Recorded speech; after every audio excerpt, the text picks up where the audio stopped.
my man Colin Cowherd came up with a crazy trade idea yesterday on his show that involved the Steelers landing Shedeur Sanders. Took a lot to get him, but the Steelers, at the end of the day, would have their quarterback. Also talked about Aaron Rodgers being a pretty good fit here in the Steel City. Take a listen. Aaron Rodgers may not be the solution long term. I would argue, as a real argument, outside of Sam Darnold, he'd be the best fit in Pittsburgh. J-Mac, people I've talked to see Aaron as middle of the pack in the NFL right now.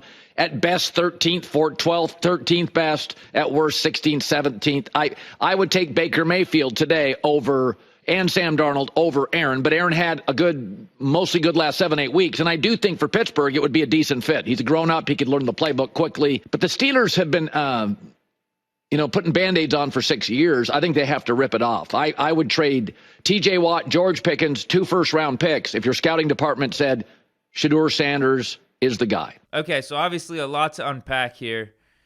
Let's start with the Aaron Rodgers move. I said in a previous video this week that I would be for bringing in Aaron Rodgers. Just go all in for next year or, the next year or so.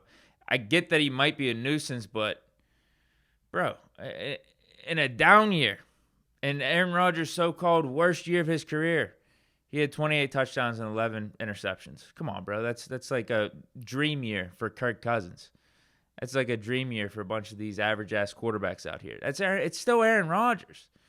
If we're going to talk about getting an elite quarterback, I don't think it would be that far of a stretch to say Aaron Rodgers, an extra year removed from an Achilles surgery, can get back into the top 10 or get back into elite form. That's way more likely than Russ getting back to elite form after what I saw from Russ this year with the Steelers. And it's probably more likely than Fields, if we're being honest. And I'm on the Fields train right now. I'm saying that we should, if we had the choice between Fields and Russ, we got to go with Fields because we need to figure out if he can be a guy. But what do you think's more likely between Rodgers becoming top 10 again or Fields becoming top 10? Rodgers has been there, done that. And this year, again, in a down year, coming off an Achilles surgery with a bad Jets organization, had 28 touchdowns and 11 picks. Watch these highlights. Watch some of these throws, and you tell me whether or not you think Rodgers still got it. It's still Aaron Rodgers. The two problems with Rodgers, though, is you're just getting 1 to 2 years max out of him. And the constant distractions you get from him. Some of it is media overblow, but a good portion of it is self-inflicted. He's going on McAfee every week. It's great for me. It's great for consistent content, but not great for a team trying to remove distractions. But can you deal with some of those distractions? We're dealing with some of Pickens' distractions. I think we could deal with some Aaron Rodgers distractions if he's playing like Aaron Rodgers. Like, if we're going through the quarterback options the Steelers have, I would have him tied for first with Fields. I think Rodgers is more likely to be an elite quarterback for the 2025 season over Fields. But the downside is the short-term element you're getting when you bring in Rodgers, given that he's 41 years old, versus a Fields, he could be your guy for the next 10 years. Fields more unproven, though. I still think Fields could get to that elite top 10 stratosphere based off what I've seen from him last year and just the talent that he has. But, that's the trade-off. I would have him tied for first with Fields. And obviously Fields is already in the system, less distractions with him. So those are your trade-offs. But then after that, if we can't get Rodgers or we can't get Fields, then trading for Lawrence or trading for Kyler Murray is like my 3-4 option. After that, I don't know what to do. I don't even want any other options outside of those 4. No Darnold, no Danny Dimes, no Kirk Cousins, no Russ. Because to me, those routes are guarantees for not being good enough. Those are guarantees for not winning the Super Bowl, at least with Fields, at least with Rodgers, Lawrence, Kyler. There's a shot. There's a maybe. There's a chance that you're going to get some elite quarterback play out of those dudes. Think of it this way. What if we sign Aaron Rodgers? What if we get him on A 1-year deal, 2-year deal. It'd probably a 1-year deal. 1-year deal, 20, 25 million. That's like the type of deals Brady was taking in his 40s, Drew Brees was taking. What if you get him and then you have enough cap space, whether you restructure TJ, Minka, you do some stuff, you move some money around, and you sign T. Higgins, or you sign a Devontae Adams in a package deal with Aaron Rodgers, and you're able to keep Pickens, draft an extra O lineman for protection. You know we're going to have Fautanu coming back from injury here. You think this offense couldn't put up at least more than 17 points a game? Come on, bro. That's legit offense. That's legit offense. I don't think it's likely to happen. I don't think any of us think it's likely to happen. In fact, I think it's very unlikely. Outside of the organization, take your shot. Who do you think that would be brought in? I could tell you it won't be Aaron Rodgers. They have no interest in doing that. But that doesn't mean it shouldn't be seriously considered. Let's not act like it hasn't been done before with an aging quarterback. Tom Brady. People thought he was washed in his final year in New England. And at that point, he was 1 year older than Aaron Rodgers. Turns out he had 3 more years of elite play left. Goes down to Tampa Bay, wins the Super Bowl. Brett Favre to the Vikings. People thought he was washed after his season with the Jets. Puts up arguably his most efficient season with the Minnesota Vikings whenever he was 40-plus years old. Aaron Rodgers had 28 touchdowns, 11 picks last year. I get the team was 5-12 and all that, but you mean to tell me with better surroundings, he's not getting back more to form? Again, another year removed from that Achilles injury. Dude takes care of himself from a health standpoint. Like, come on. Like, the more I talk about it, the more I actually think we should do it. Stop playing it safe, man. And I think we've been better about taking some risk over the last 3-4 years. We've been bringing some big names in free agency, doing some trades, this and that. But damn, even last offseason, you get a chance to sign a Derrick Henry and match him with his Titans offensive coordinator, Arthur Smith, and we pass on that. Derrick Henry signed a $10 million deal. It was, a 2-year, $20 million deal, 10 years, or $10 million a year with the Ravens, a couple million in incentives per year. Come on, man. We passed on that because we wanted to stick with Najee and just keep our run game the same as what it was, keep those pieces around. Take a chance. Take a swing. That's Derrick Henry. We could have afforded it. $10 million. Najee is getting like what, $3 million a year? So right there, you bring in Derrick Henry, you move on from Najee. That's only $6 million. That's $7 million right there. Difference.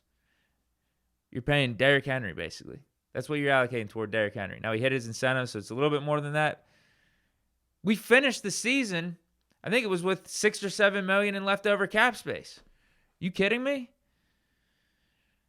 The LA Rams ain't afraid to do stuff like that. The Eagles ain't afraid to do stuff like that. The Ravens, obviously, aren't afraid to do stuff like that. Hell, the Chiefs, they traded for D-Hop middle of the season. They signed Marquise Brown. They brought back a Juju, and they drafted Xavier Worthy in the first round. That's all in the span of, 6 months. They're trying to find a receiver. They're taking chases. They're taking swings. They don't care. They're thinking we're throwing darts at a dartboard. Someone's got to stick. We need some juice to this team. And if you don't think Aaron Rodgers and a T. Higgins and Devontae Adams could do that, I don't know what to tell you. I mean, I'm just thinking about it right now. Yeah, the offense would be a lot better than what we just witnessed. We went 0-5 and couldn't put up 17 points down the stretch. Couldn't put up more than 17 points, rather. I wouldn't be opposed. There's obviously downsides to Aaron Rodgers. There are. There's trade-offs. But I'm not opposed to it at all. It's taking a swing. It's taking a chance. It's trying to get some juice back into your franchise. It's Aaron Rodgers. That's Aaron Rodgers, bro. If you were to tell me he gets back in the top 10 stratosphere, the elite stratosphere next year, I would not be surprised at all. I wouldn't. I don't know if you guys would be or not, but I would not. He's been there over the course of his whole damn career. And last year he threw for 28 touchdowns, 11 picks. I don't even where does that rank? Is like in terms of touchdown. I didn't even look. That's probably, borderline. That's probably top 10 for this year. Obviously, winning matters though too. His team went 5-12, but it's still Aaron Rodgers, man. Still Aaron Rodgers. So I'm again open to it. I think the Steelers should be open to it, seriously considering it, but we know they're not. Now for the Shedeur Sanders stuff, I actually don't disagree with Colin Cowherd's premise here. And that is trade what it takes to get your quarterback. Trade what it takes to get the guy. Doesn't matter. I don't know if I really buy into Shedeur Sanders being the guy like that, but Cowherd had a similar take last offseason, but instead of Sanders, he said Caleb Williams. I think it included the Steelers throwing in an extra pick. But he's just getting at the fact, if you think one of these rookie quarterbacks is going to be your franchise, is going to be that dude, like if you have faith in your scouting department, if Tomlin thinks that's the guy, if Omar Khan thinks that's the guy, do what it takes to get him. Be proactive. Maybe Shedeur and Caleb Williams are bad examples right now because I don't think Shedeur Sanders is being considered one of those can't-miss prospects, and Caleb Williams obviously didn't have the best of rookie years in Chicago. But let's say it's Jaden Daniels. You're trading T.J. Watt, George Pickens, and 2 first-rounders for Jaden Daniels. I would do that. I would, in a heartbeat. That's the name of the game. Get the quarterback. Get a difference maker. Get a game changer. How else are you going to get a quarterback of that caliber? Now, part of the risk is, obviously, it's the draft. You don't know for a fact that this quarterback's going to work out. He may not become a Jaden Daniels. He may not become a franchise QB. But, hell, even with Jaden Daniels, I didn't think he was going to be Jaden Daniels and what he looked like in his rookie year. Because for every C.J. Stroud, you got a Bryce Young. For an Andrew Luck, you got an RG3. Sometimes multiple quarterbacks hit early in the draft of an individual class. Sometimes multiple picks miss in a given class. Sometimes none of them are looking good. Look at the Trevor Lawrence draft classes, like Trevor Lawrence, Trey Lance, Zach Wilson. Honestly, it's like Justin Fields and Trevor Lawrence are looking the best out of that class right now. Mac Jones, all in that class. Whereas you have the one from last year, it's looking like everyone's hitting. Caleb Williams, the number 1 overall pick, is the one looking the worst thus far. You got Penix, Bo Nix, Drake May, Jaden Daniels. So, I agree with the premise. Get the quarterback, ask the questions later. Figure out how to replace T.J. Watt later. You could do restructures. You could move money around. You could do trades. You could draft players. It's really tough to get that quarterback, though.